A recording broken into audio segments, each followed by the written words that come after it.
स्वागत है। आज हम एक बहुत ही दिलचस्प किताब द मिलियनेयर नेक्स्ट डोर के हिंदी सारांश पर बात करने वाले हैं। हाँ, ये किताब काफी चर्चित रही है। बिल्कुल। ये थॉमस जे स्टैनली और विलियम डी डैंको की सालों की रिसर्च है। उन्होंने अमेरिका के हजारों करोड़पतियों पर स्टडी की। जी। आमतौर पर तो जब हम करोड़पति सुनते हैं तो दिमाग में बड़ी गाड़ियां, महंगे कपड़े, आलीशान बंगले, ऐसी तस्वीरें आती हैं। हाँ, वो एकदम फिल्मी छवि है। लेकिन क्या ये सच है? ये सारांश इसी सोच को कह सकते हैं चैलेंज करता है। बताता है कि असली अमीर लोग तो अक्सर हमारे आसपास ही रहते हैं। बिल्कुल साधारण मोहल्लों में। हाँ, बिना दिखावे के। तो आज हम यही समझने की कोशिश करेंगे वो कौन सी आदतें हैं, क्या सोच है जो लोगों को वाकई अमीर बनाती हैं। और ये जरूरी नहीं कि उनकी कमाई बहुत ज्यादा हो। सही कहा। दिखावे से परे असली दौलत कैसे बनती है, इस पर बात करेंगे। तो ठीक है, शुरू करते हैं। जी बिल्कुल। ये किताब करोड़पति मानती किसे है, क्योंकि सारांश कहता है कि इसका मतलब सिर्फ ज्यादा कमाना तो नहीं है। हाँ, ये इस किताब का कह सकते हैं फाउंडेशनल पॉइंट है। रिसर्च ने बार बार यही दिखाया कि भाई बहुत से असली करोड़पतियों की सालाना इनकम उतनी ज्यादा नहीं होती। अच्छा। हाँ, मतलब जितनी हम शायद सोचते हैं। असली फर्क उनकी आदतों में है।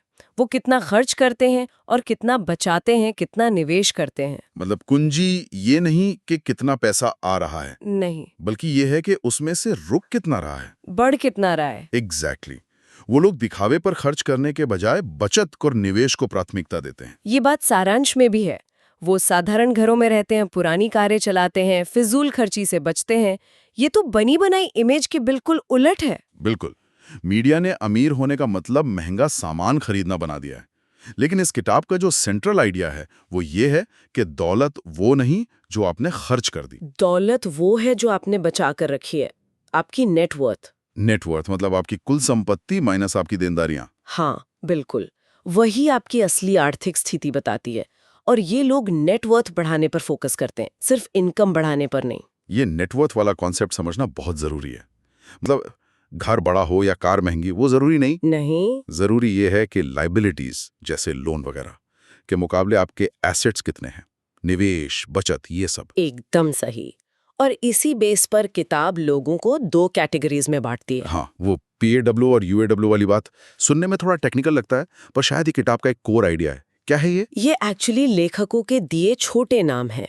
PAW का मतलब है प्रोडिजियस अक्यूमुलेटर्स ऑफ वेल्थ। अच्छा। यानी धन के असाधारण संचयक।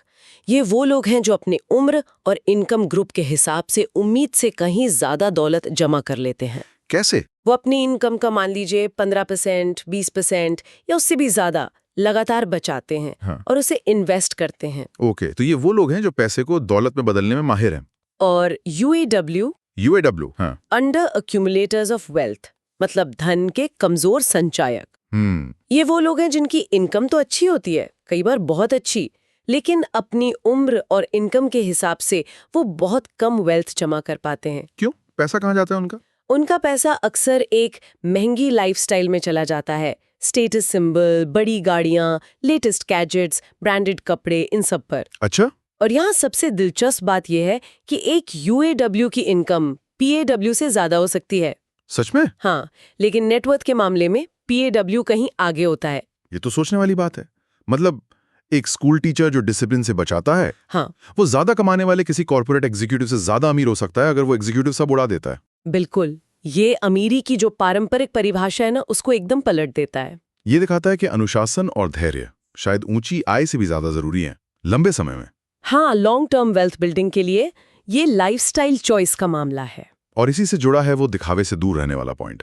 ये बात मुझे थोड़ी चौंकाने वाली लगी कि जिन्हें हम समाज में अमीर मानते हैं, जिनके पास सब बड़ा और चमकीला होता है, हाँ, वो असल में शायद कर्ज में डूबे हों और असली करोड़पति बगल वाले साधारण घर में रह रहा हो। हाँ, और ये किताब के सबसे पावरफुल मैसेजेस में से एक है। स्टैनली और डैंको की रिसर्च ने यही पाया, ज्यादातर करोड़पति वैसी लाइफस्टाइल नहीं जीते जैसी फिल्मों में दिखती है। वो डिस्काउंट कूपन यूज करने में या सेल में कपड़े खरीदने में शर्म नहीं करते। उन्हें फर्क नहीं पड़ता कि लोग क्या सोचेंगे। उनका फोकस अलग है। बिल्कुल। उनका लक्ष्य होता है फाइनेंशियल इंडिपेंडेंस हासिल करना, दूसरों को इम्प्रेस करना नहीं। वो समझते हैं कि महंगी कारें, बड़े घर, ये अक्सर लाइबिलिटीज होती हैं, एसेट नहीं। लाइबिलिटीज जो पैसा लेती हैं, एसेट नहीं जो पैसा देती हैं। एग्जैक्टली। ये एक बहुत बड़ा माइंडसेट शिफ्ट है। ये समझना कि स्टेटस सिंबल खरीदने से आप अमीर नहीं बनते, बल्कि कई बार और गरीब हो जाते हैं, क्योंकि उनका रखरखाव भी महंगा होता है। और उनकी वैल्यू भी टाइम के साथ कम होती जाती है। सही कहा। उनका फोकस होता है ऐसे एसेट्स बनाने पर जो इनकम दें या जिनकी कीमत समय के साथ बढ़े, जैसे स्टॉक्स, बॉन्ड्स, रियल एस्टेट या अपना बिजनेस। पैसे के मैनेजमेंट के अलावा सारांश में टाइम मैनेजमेंट पर भी बात की गई है। ये कैसे जुड़ता है दौलत बनाने से? ये भी एक बहुत जरूरी पहलू है। किताब बताती है कि करोड़पति सिर्फ अपने पैसे का बजट नहीं बनाते, वो अपने टाइम का भी बहुत ध्यान रखते हैं। अच्छा। हाँ, वो टाइम को एक लिमिटेड और कीमती रिसोर्स मानते हैं। जहां एक आम आदमी शायद अपना काफी टाइम टीवी देखने, सोशल मीडिया पर या सिर्फ मनोरंजन में बिताता है, वहीं ये लोग अपना टाइम ज्यादातर ऐसी एक्टिविटीज में लगाते हैं जिनसे उन्हें भविष्य में फायदा हो। जैसे कि क्या करते हैं वो? जैसे फाइनेंशियल प्लानिंग करना, अपने इन्वेस्टमेंट्स को ट्रैक करना, अपने बिजनेस के बारे में सोचना, नई स्किल्स सीखना, पढ़ना, या फिर अपनी फैमिली और जरूरी रिश्तों को टाइम देना। ओके। वो समझते हैं कि पैसा खोकर वापस कमाया जा सकता है, पर गुजरा हुआ टाइम वापस नहीं आता। ये बात तो है। इससे एक सवाल उठता है कि हम अपना खाली समय कैसे बिता रहे हैं? क्या हम उसे इन्वेस्ट कर रहे हैं या सिर्फ खर्च कर रहे हैं? ये वाकई सोचने वाली बात है। हम पैसे बचाने की बात तो करते हैं, पर शायद टाइम बचाने और उसे सही जगह लगाने की बात उतनी नहीं करते। हाँ, और टाइम का सही इस्तेमाल ही उन्हें प्लान करने, सीखने और अपने गोल्स पर फोकस रहने में मदद करता है। एक और दिलचस्प एंगल जो सारांश में देखा वो है परिवार और बच्चों की परवरिश का। हाँ, और ये काफी प्रैक्टिकल सलाह है। रिसर्च में ये पाया गया कि जो करोड़पति पेरेंट्स अपने बच्चों को आत्मनिर्भर बनाते हैं, उन्हें मेहनत की कद्र सिखाते हैं और उन्हें बिना कमाए बहुत ज्यादा आर्थिक मदद नहीं देते, उनके बच्चे भविष्य में ज्यादा आर्थिक रूप से सफल होते हैं। उन्हें पैसे की वैल्यू समझ आती है। और इसके उलट जो बहुत ज्यादा मदद करते हैं? इसके विपरीत जो अमीर पेरेंट्स अपने बड़े बच्चों को भी लगातार फाइनेंशियल हेल्प देते रहते हैं, जिसे किताब में मजाक में इकोनॉमिक आउट पेशेंट केयर कहा गया है। हाँ, मैंने पढ़ा था। आर्थिक बाह्य रोगी देखभाल। हाँ। तो ऐसे बच्चे अक्सर आर्थिक रूप से लापरवाह हो जाते हैं। उन्हें लगता है पैसा तो आता ही रहेगा। अच्छा। और वो बचत, निवेश या बजट बनाने की जरूरत महसूस नहीं करते। अपनी इनकम से ज्यादा खर्च करने के आदी हो जाते हैं। तो मतलब बच्चों को महंगी चीजें या पैसे देने से ज्यादा जरूरी है उन्हें अच्छी फाइनेंशियल आदतें और वैल्यूज सिखाना। बिल्कुल। उन्हें ना कहना भी जरूरी है ताकि वो पैसे की कीमत समझें। हाँ, असली विरासत पैसे से ज्यादा मूल्यों और अनुशासन की होती है। बच्चों को मछली पकड़ना सिखाना, ना कि सिर्फ मछली देना। ये पेरेंट्स के लिए एक अहम सबक है। अच्छा, अब बात करते हैं जीवन साथी के चुनाव की। सारांश कहता है कि ये भी आपकी फाइनेंशियल सक्सेस में एक बड़ा फैक्टर हो सकता है। ये कैसे? ये बहुत ही महत्वपूर्ण है। रिसर्च में पाया गया कि ज्यादातर करोड़पतियों के जो लाइफ पार्टनर होते हैं, वो भी उन्हीं की तरह फ्रूगल यानी किफायती होते हैं। अच्छा। हाँ, और फाइनेंशियली डिसिप्लिन्ड होते हैं। आप सोचिए, अगर एक पार्टनर पैसे बचाने और इन्वेस्ट करने पर फोकस कर रहा है और दूसरा पार्टनर बस खर्च किए जा रहा है, तो मुश्किल हो जाएगा। हाँ, तो वेल्थ जमा करना लगभग नामुमकिन हो जाता है। फाइनेंशियल गोल्स पर आपसी सहमति, तालमेल, ये बहुत जरूरी है। यानी शादी सिर्फ दिलों का मेल नहीं, पैसों को लेकर सोच का मेल भी होना जरूरी है, अगर फाइनेंशियल स्टेबिलिटी एक लक्ष्य है तो। हाँ, कह सकते हैं। एक सपोर्टिव पार्टनर सिर्फ इमोशनल सपोर्ट नहीं देता, बल्कि मुश्किल समय में फाइनेंशियल डिसिप्लिन बनाए रखने में भी मदद करता है। वो एक टीम प्लेयर की तरह होता है जो कॉमन गोल्स के लिए काम करता है। जब दोनों की सोच मिलती है तो बड़े फाइनेंशियल डिसीजन लेना आसान हो जाता है। ये एक ऐसा पहलू है जिस पर शायद लोग शादी करते वक्त उतना ध्यान नहीं देते, पर लॉन्ग टर्म में इसका बहुत बड़ा असर होता है। अच्छा, अब करियर की बात करते हैं। क्या करोड़पति बनने के लिए हमेशा डॉक्टर, लॉयर या किसी बड़ी कंपनी का सीईओ होना ही पड़ता है? सारांश तो कुछ और कहानी बताता है। ये एक और बड़ा मिथक है जिसे ये किताब तोड़ती है।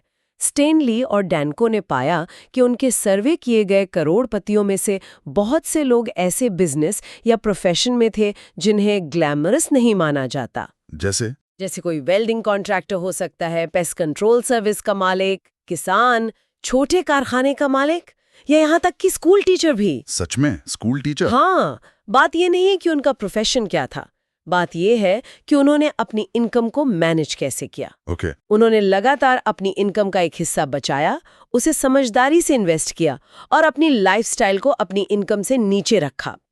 हो सकता है उन्होंने अपना छोटा बिजनेस शुरू किया हो और उसे धीरे धीरे बढ़ाया हो। फर्क प्रोफेशन में नहीं था, फर्क पैसे को लेकर उनके व्यवहार और अनुशासन में था। तो मैसेज ये है कि आप किसी भी प्रोफेशन में हो, अगर आप में फाइनेंशियल डिसिप्लिन है, आप लगातार बचत और निवेश करते हैं, तो आप दौलत बना सकते हैं। ये तो बहुत उम्मीद जगाने वाली बात है। बिल्कुल, ये दिखाता है कि अवसर ज्यादातर लोगों के लिए उपलब्ध हैं अगर वो सही आदतें अपनाएं। और इन्हीं आदतों में से एक प्रमुख आदत जिसका जिक्र बार बार आता है वो है लगातार निवेश करना। और यहाँ मामला वाकई दिलचस्प हो जाता है। हाँ, ये शायद सबसे कॉमन धागा है जो सभी करोड़पतियों को जोड़ता है। वो सिर्फ बचाते नहीं, वो उस बचत को काम पर लगाते हैं। मतलब इन्वेस्ट करते हैं। हाँ, वो रेगुलरली इन्वेस्ट करते हैं, चाहे वो स्टॉक मार्केट हो, रियल एस्टेट हो, म्यूचुअल फंड हो या अपना खुद का बिजनेस। ये कोई एक बार की बात नहीं होती, ये उनकी जिंदगी का हिस्सा होता है। और सारांश ये भी कहता है कि वे जल्दी अमीर बनो वाली स्कीमों से दूर रहते हैं। बिल्कुल, वो समझते हैं कि स्थायी दौलत बनाने में टाइम लगता है, धैर्य लगता है। वो रातों रात अमीर बनने के चक्कर में रिस्की इन्वेस्टमेंट से बचते हैं। वो लॉन्ग टर्म इन्वेस्टर होते हैं, अगर हम इसे बड़े परिप्रेक्ष्य में देखें तो। उनकी दौलत का बड़ा हिस्सा कंपाउंडिंग की पावर से आता है। चक्रवृद्धि ब्याज। हाँ, जब आपके इन्वेस्टमेंट पर मिला रिटर्न भी दोबारा इन्वेस्ट होकर रिटर्न कमाने लगता है। ये शुरुआत में धीमा लगता है, पर लंबे समय में इसका असर बहुत बड़ा होता है। जैसे वो बर्फ का गोला जो पहाड़ से लुढ़कता है। हाँ, बिल्कुल वैसा ही। शुरुआत में छोटा, पर धीरे धीरे बड़ा और तेज होता जाता है। ये कंपाउंडिंग वाला कॉन्सेप्ट समझना बहुत जरूरी है। यानी जल्दी शुरू करना और टिके रहना बहुत फायदेमंद है। निश्चित रूप से डिसिप्लिन और कंसिस्टेंसी यही कुंजी है। अब एक और अहम सवाल, कर्ज यानी डेट। क्या ये करोड़पति कर्ज से बिल्कुल दूर रहते हैं या उनका नजरिया कुछ अलग है? वे कर्ज से डरते नहीं, लेकिन वे कर्ज को लेकर बहुत सचेत और स्ट्रेटेजिक होते हैं। अच्छा। वो बुरे कर्ज और अच्छे कर्ज में फर्क समझते हैं। बुरा कर्ज वो है जो कंजम्पशन के लिए लिया जाए, जैसे क्रेडिट कार्ड पर महंगा सामान खरीदना, कार लोन अगर जरूरत ना हो या सस्ती से काम चले, या छुट्टियां मनाने के लिए लोन। ये चीजें आपकी जेब से पैसा निकालती हैं। करोड़पति ऐसे कर्ज से बचते हैं। और अच्छा कर्ज क्या हुआ फिर? अच्छा कर्ज वो है जो किसी ऐसे एसेट को खरीदने के लिए लिया जाए जिसकी कीमत बढ़ने की उम्मीद हो या जो इनकम दे। मिसाल के तौर पर? जैसे बिजनेस बढ़ाने के लिए लोन लेना या किराए पर देने के लिए प्रॉपर्टी खरीदना। यहाँ कर्ज एक टूल की तरह इस्तेमाल होता है अपनी नेटवर्थ बढ़ाने के लिए। ओके।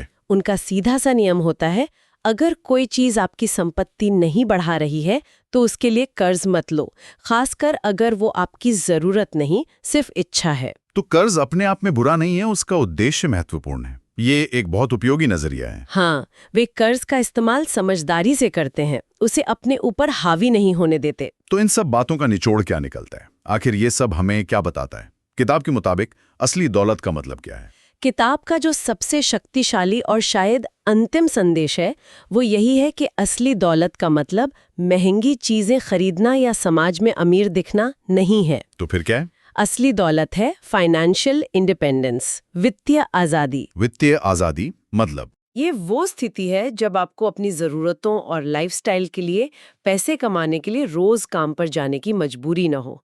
आपके पास इतने इन्वेस्टमेंट्स और एसेट्स हों कि उनसे होने वाली इनकम आपके खर्चों को पूरा कर सके। यानी पैसों की चिंता से मुक्ति, अपनी शर्तों पर जीने की आजादी। बिल्कुल, ये आजादी कि आप वो काम कर सकें जो आपको पसंद है, भले ही उसमें पैसा कम हो। ये आजादी कि आप अपनी फैमिली के साथ ज्यादा टाइम बिता सकें या दुनिया घूम सकें, अपने शौक पूरे कर सकें। करोड़पतियों के लिए पैसा सिर्फ चीजें खरीदने का जरिया नहीं है, ये मन की शांति, सुरक्षा और भविष्य के लिए विकल्प खरीदने का जरिया है।